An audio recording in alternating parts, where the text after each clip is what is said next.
double lot, an interior and an exterior one. This one I don't think has even been opened by cemetery staff. The Circle of Lebanon, by the way, was always very popular from the day it opened.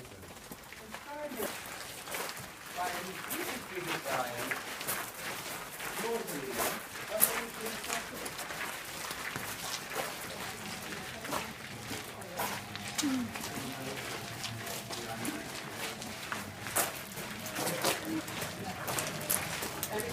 She's actually studied today in universities, mostly by professors of a Marxist bent, because her literature is quite subversive.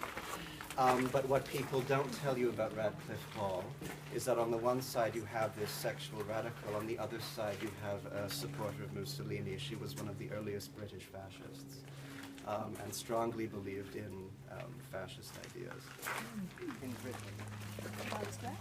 That's true. For centuries, a symbol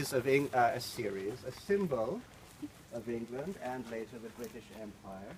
And still today, does this look like the British Imperial Lion to you? No. Why not? Because he's a bit sleepy. He is asleep, yes. At very least, the lions of Trafalgar Square are dignified and they have their heads up. And so he gingerly lifted the lid and he received an enormous shock. There were 2 adult boa constrictors inside. So he bought the snakes at once, thinking, snakeskin, and it is very rare in England. And I will be able to sell these snake shoes for a very, very nice price. But and she and Norman fell head over heels in love with one another. Now, Beatrix's parents were very disapproving of this because they said, as acidly as they could, that Norman, Frederick, and his family were in trade. Since she was erected, and she was very expensive. Carved out of a piece of Italian marble, very popular building material. Imagine how big the block must have been, and how heavy it must have been before this angel was carved out of it in one go.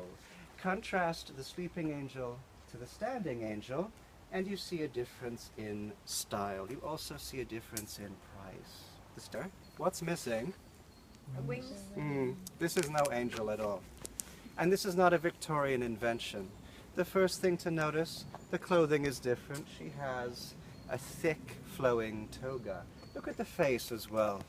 This is not an angel. An angel is depicted as a teenage girl with a pouty lip and they look like they might burst into tears. This is a mature woman.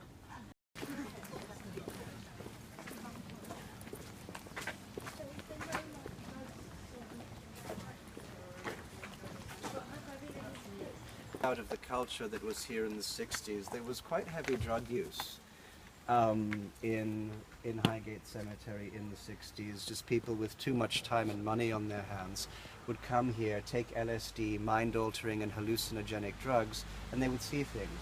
And they would be frightened by the sound of foxes in the bush and pigeons flying overhead at night, and they would just, in my view, they just probably cobbled together this urban myth of the vampire out of collective drug experiences. That's really all you need to explain it.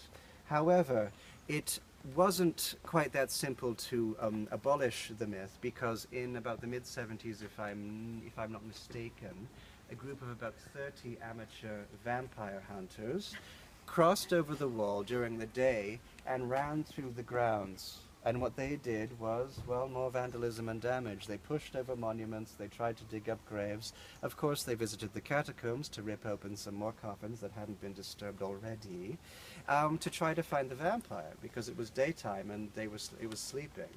Anyway. So a local resident eventually became so furious with the ruckus that she telephoned the Metropolitan Police and demanded they be removed, which happened, but the damage had already been done. And it's still here. I can't think of it. He would have been. Yeah.